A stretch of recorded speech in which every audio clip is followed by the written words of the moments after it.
volunteer with the Irish Heritage Center, and this is my soda bread. It took me 64 years to finally get it right, but the one thing that you have to remember when you do soda bread, when you get it into the pan, you take your finger, you put some little flour in the sign of a cross, you take your finger and you do the depth to 1.5 to 1/2 inch. And then as you do it, you say a little prayer. I use 1 or 2 10-inch cake pans, or the Irish way, the cast iron pans. You can mix it by hand. What I usually do is I use a bread mixer. That way I don't have to knead it and everything goes quickly. You make sure you spray the pans really well and flour them well, or else you'll have some problems taking the bread out. After they're done, you cook them at 350 and let them cool down on a rack. And after they're done, you can either cut them hot while they're warm, or you can freeze them up to 3 to 4 months. Here it is, my Irish soda bread. Not only is it loved by my family and friends, the ambassador from Ireland, when he visited, he came to me and said it was really good.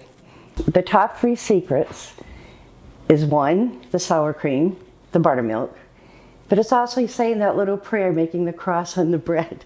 I can't help it. I do that with my Italian cookies too. I say some Hail Marys while they're cooking. It's just a thing. And just do it with your heart. I think that's the ingredient.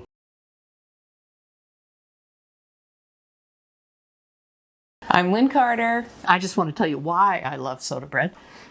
My father's mother was born in, I believe, was definitely in Galway, but my great-great-grandparents got married in Liston-Varna.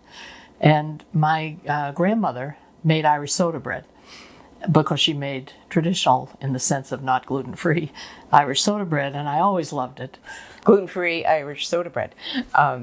This recipe started with a friend giving us a copy of the recipe. This recipe calls for folks to put together the dry ingredients first, of course.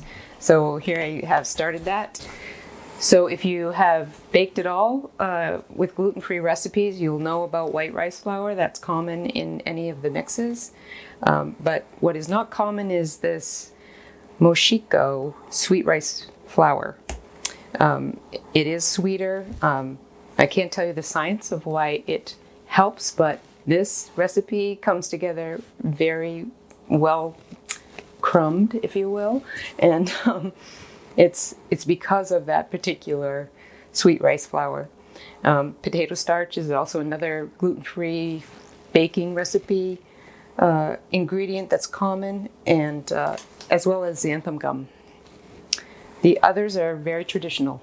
You're going to likely find that in any baker's cupboard. The next step after mixing the dry ingredients is to mix your wet ingredients.